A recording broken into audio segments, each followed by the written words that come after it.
Hey everyone, J-Rod Plays here, and as I promised in the last video talking about the soft lock issues with the boss in the Exotic Mission Overture, today's video is going to be kind of going over my impressions of the Exotic Mission and just kind of the sentiment that I've seen online as well in response to a lot of the issues with the Exotic Mission.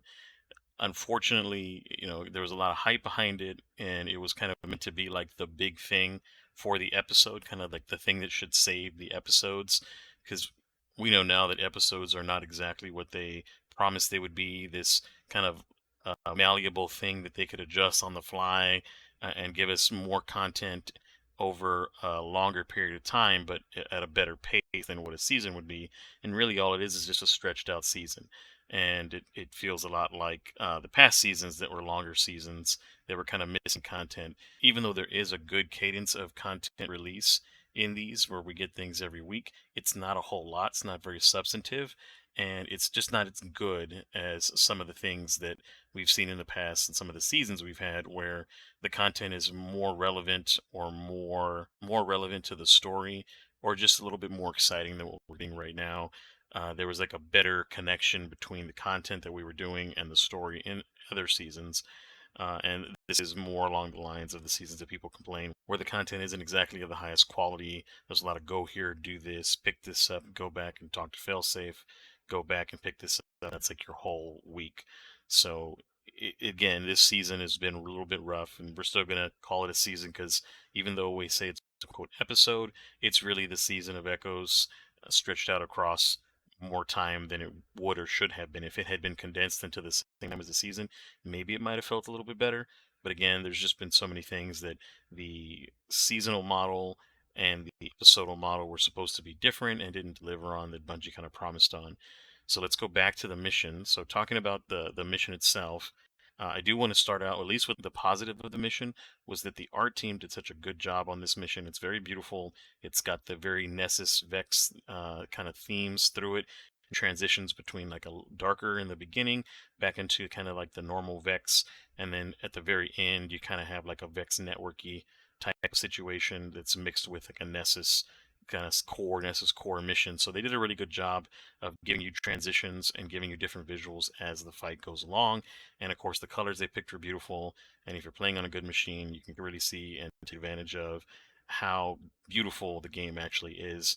And you kind of take it for granted if you play every day or you play regularly. But since I'd been away from the game and I was playing Once Human for a while or waiting for this content drop, and I came back, I always just have to take in how well optimized and how beautiful Destiny can really be. So that's the positive to me of this mission is visually it looks good and it fits the theme well, and I didn't have any issues with how it looked or anything like that throughout the mission. Now, for the things that it were lacking in, the first thing was the hype. So it was supposed to be the biggest or the largest or, some type of superlative mission. And for whatever reason, I don't know why they went with that or how that came out. It wasn't in a TWAB that I could remember, but somebody somewhere had seen it, and I remember seeing it, and it was shown that Bungie somewhere did communicate this. And so that specific little bit of hype was not corrected, and it wasn't clarified by Bungie at all that this is not the case. It's going to be very similar to, the length of some of the other exotic missions, some of the shorter ones, because once you know the route, once you've gone through the mission and you've gotten through everything, you could probably do it in under 15 minutes. So they're not a very, very long encounter. There's some GMs that take longer than this, and there's some GMs that are harder than this. So it's not exactly, again, the top high-end content. It's somewhere in the middle, and that's sad because they hyped it up. Because of that, that was part of the disappointment that I had was that it was hyped. I was ready to just jump off the edge and go to that giant pyramid in the distance that they show in the trailer that you can see in kind of the skybox from far away. And you may still be able to visit that later on in the weeks. But again, I'll get to that kind of criticism and how they've kind of gated things with this exotic mission and how it's affected the overall feel of the exotic mission. So in the actual mission, again, pacing wise, very frustrating because when you first get in there, instead of jumping down to that pyramid below and getting into the fight, you have to like search everywhere around the first platform. And when you jump down, you end up kind of at the bottom where the mission will spit you out if you fall down in places. And because of that, it was like a little bit of a slog when you first get in, when you're trying to get in on day one, and there's not a whole lot of information. You'll end up down there where like some of the secrets are going to be for either this week or future weeks. And because of that, it eats up a lot of your time initially and kind of artificially increases the length of the mission. Once you realize that, oh, there's a hole in the orb, I got to climb up a wall and then jump across to get into the hole in the orb, which is kind of at a weird angle. It's annoying, and you get there and you're like, okay, finally I get to progress to the mission. And so that, to me, I think is a problem, because again, you're slowing the pace down of these people to make it feel like a longer mission, but it isn't. It's just a matter of go there, jump in the hole. And this is again that same thought process that I think that they're going with, of trying to like draw out or drag out this mission, and milk as much time it can out of it. And it affects the fun of the mission. It really does, because you get it in pieces, and it's a poor decision to give somebody an exotic mission in pieces. If they gave us all of it in the first week, we could have had a properly long mission, and that properly long mission that we could have had would have given us more of a fulfilling, like, wow, this really was a nice long mission. Even after you know the route, it's still going to be a nice long mission, and in like a good 30 to 45 minute kind of a time frame that you get once you get all the content together. So kind of like a dungeon, feel like more like a dungeon than an exotic mission.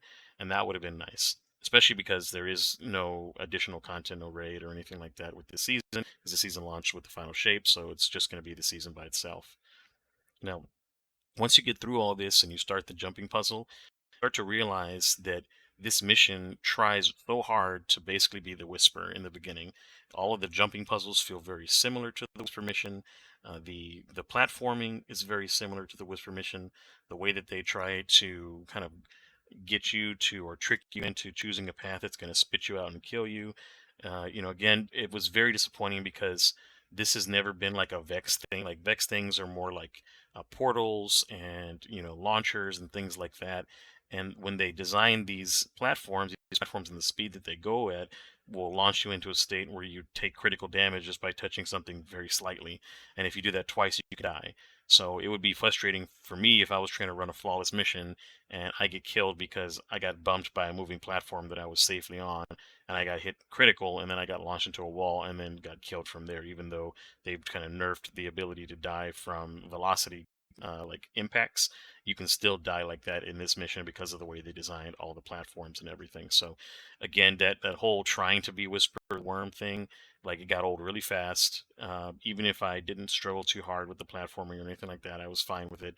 It just was boring because I've already run that mission so much, the Whisper mission. I don't want to run the Whisper mission on Nessus. I want to run an entirely different mission, especially considering this is the conductor and we're dealing with a new type of X and independent thought. They could have found a new way to kind of introduce the way that they tried to stop the player, instead of just using the same tactics, and taking a lot of the stuff from the Whisper again, and the platforming from the Whisper again, and shoving it into the front of the mission and saying, hey, this is quote unquote new. It's not really. It doesn't feel new.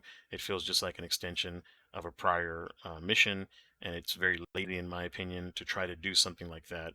You could have definitely done something more like the override missions, that we have, and it would have been a lot more enjoyable to me to have something new like that in an exotic mission than to go back and basically do the Whisper 2.0. So that was frustrating.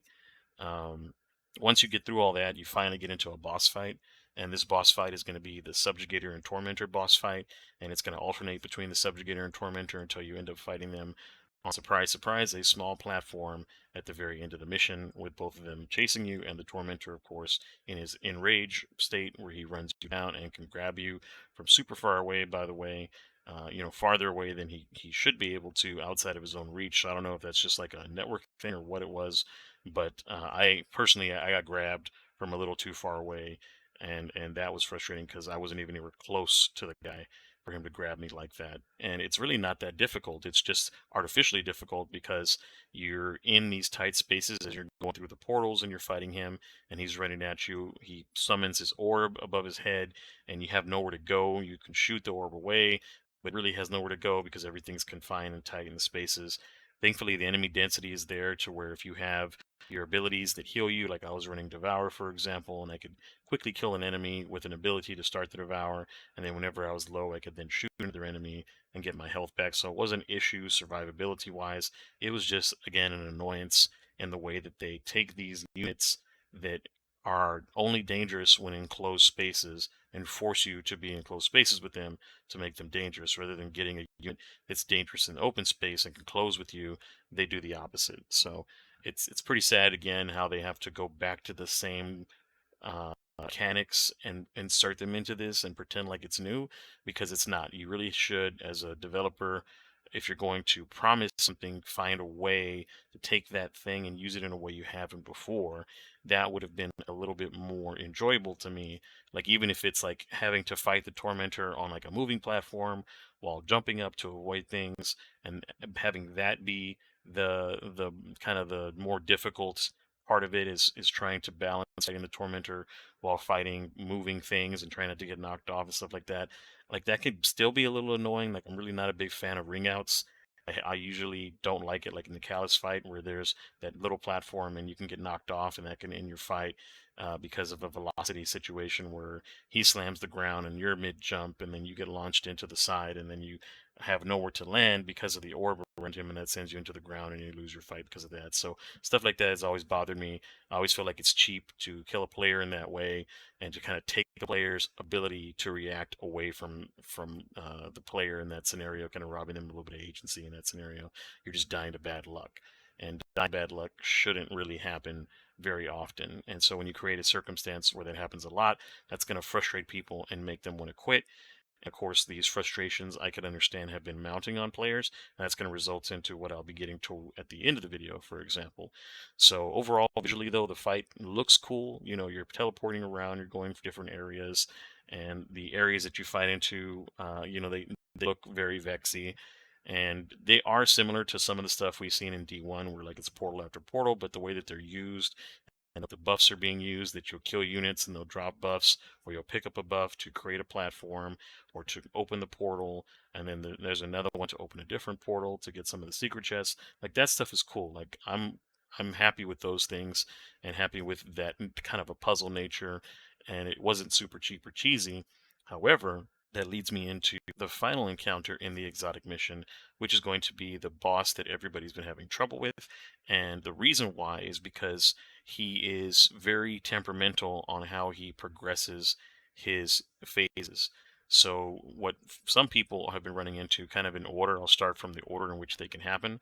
The first issue with the boss, with these 3 soft locks that I know of, is if you don't do enough damage to him in a short amount of time, he'll shield up and he won't spawn enemy units that are needed to progress the fight. He won't spawn the Minotaur sometimes, he won't spawn platforms sometimes, he just won't go into the next portion of his encounter.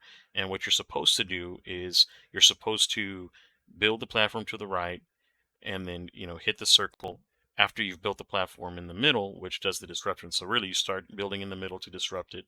Once you build it and you activate the conflicts in the middle to disrupt him, you build the platform to the sides that he has like a little antenna on, and then from there that'll give you a circle to stand in, which will summon the main units that you need to kill, which are going to drop the buffs that you'll need to activate the portals and to activate additional platforms, so that way you can beat the boss. Once you've done a sequence correctly, he'll have a triangle on some part of his kind of dodecahedron shield that he's got going on, and somewhere on there you're going to shoot that triangle. That's going to lower the shield, and then you can do damage to the boss again. But if he shields up early, he'll soft lock because the enemies you need won't spawn.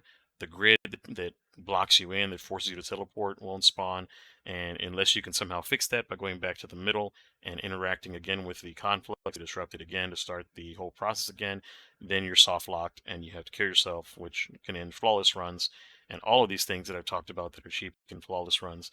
And that's frustrating because, again, to die to something that's outside of your control, like a poorly designed, poorly coded encounter, is super frustrating. And it's like it feels like a disrespect of player time, and it is. It is a disrespect of player time.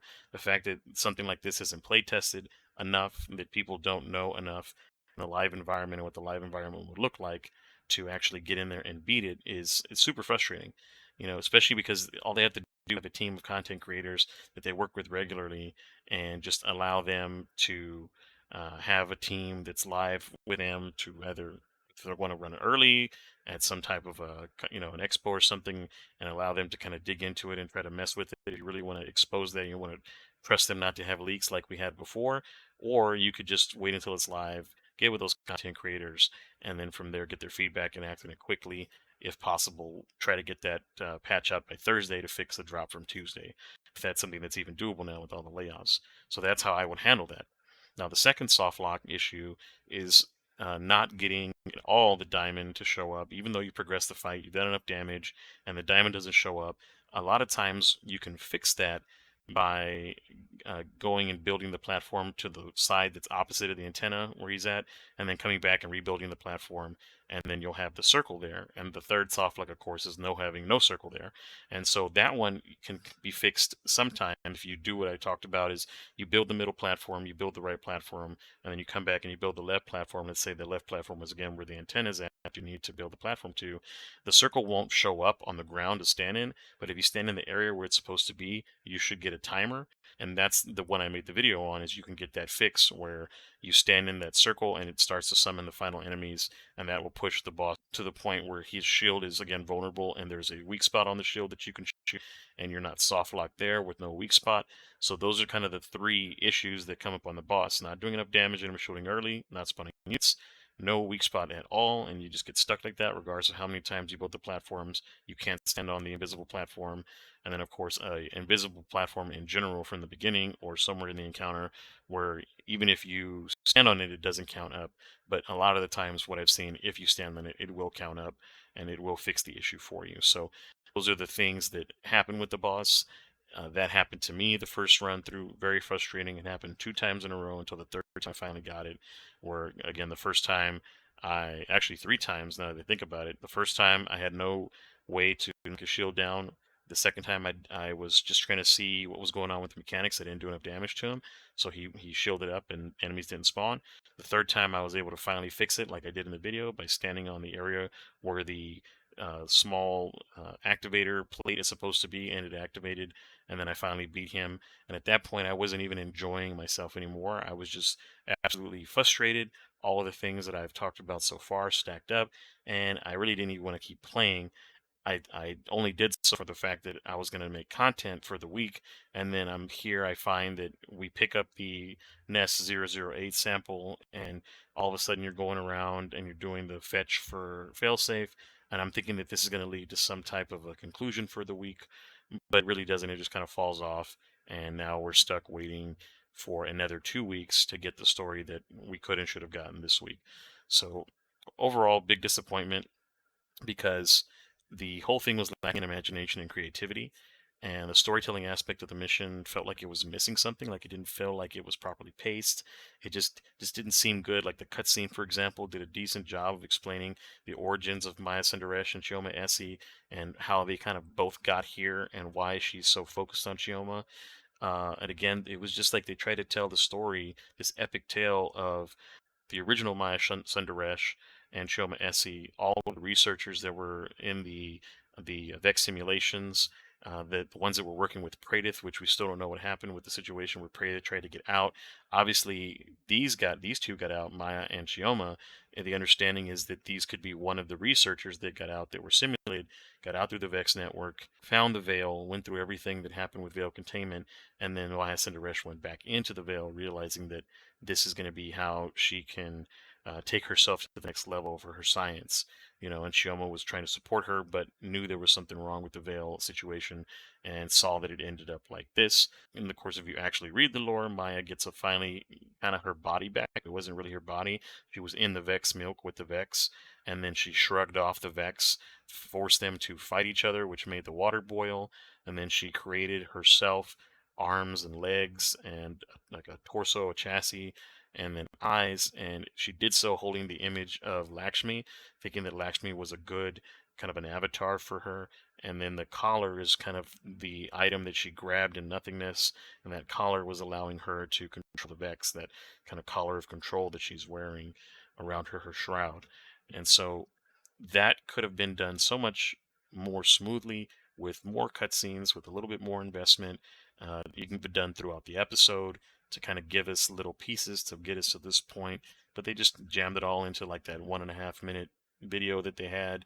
And while it was cool to see, and it was cool to see finally what Maya and Chioma actually look like instead of us having to guess through artists' rendering, it just again fell flat to me, and overall just completely disappointed in the way that things have been done in the Act 3 that they hyped up so hard. So I hope in the next few weeks that the encounters change and there's new and interesting encounters different than what we had this week, and each week we get like a different version of that exotic mission. That's kind of what the theory is behind it, with the mission changing names each time, from Overture to additional missions that are coming. So there's two more versions, and if that's the case, then maybe I'll be a little bit more lenient, because again, they're giving us more of an exotic mission. It's 3 exotic missions really, and they're just kind of similar in the way that you launch them. But again, if they packed them into one, it would have been an epic kind of almost dungeony feel, and it would have been much better in my opinion. But this is how they do things at Bungie, with the the ex Microsoft head that everybody's been, Pete Parsons, that everybody's been dogpiling on for reasons that he earned at this point. So I'm not optimistic that it's going to be much better, but again, I hope that it is, just because I enjoy Destiny, and I'd hate to see like next season, for example, next episode be an amazing episode, but nobody's there to enjoy it because all of these things that happened in week 3 cut the player base even more, which is already dwindling as it is. And of course, you want to get to that final one with the Dreadnought. Maybe that'll bring people back. But if it's very similar to this, it's only going to be short lived. It's going to be more frustration. They're going to come back. They're going to see that it's not as good. It's going to be very light on story, very poorly done, poorly written, poorly executed. And then all of a sudden, nobody's going to be there for whatever the next future Destiny is going to be, whenever they get to the new version of Destiny that's outside of the episodes, because this is supposed to be after these 3 episodes are over, the end of Destiny as we know it, and we're going to go into this new Frontiers thing where they're going to go to different planets and things and explore different stories. So, this was a longer one because, again, I wanted to get out my thoughts on the mission. And of course, I enjoy when people leave their thoughts and feedback in the comments below. So if you have some additional thoughts that you'd like to get out there, and hope that that kind of sparks more conversations like on Reddits and things where people, like other forums that people discuss this, that, in different discords and things like that, that Bungie can actually sometimes glean and see through their media team, if they have a media team left after all of this stuff that's going on with the layoffs and everything. At least I think that if that's the case and we get a little bit of information to somebody who can make a difference, that's what these videos are aimed at. And of course, for people to kind of also understand how each other feels, and maybe find somebody who feels similar, or they feel a certain way but they can't really put into words, and the video helps really solidify that for that person. So I hope to hear from everybody again in the comment section as well on your thoughts, if you liked it, if you didn't. What are some of the things that stood out to you? And just kind of have a little conversation going from there. Thanks to my new subscribers as well. I saw we got a couple more subscribers going, and I appreciate anybody that drops a like on the video. Again, I'm going to have more Destiny content as things go on. It's obviously going to be a little bit lighter because of the kind of drag that they're doing every week, but I'm going to try to get these videos out that are either important or have some type of a significance to things. And I appreciate, again, everybody sticking with me. I'll see you guys in the next one.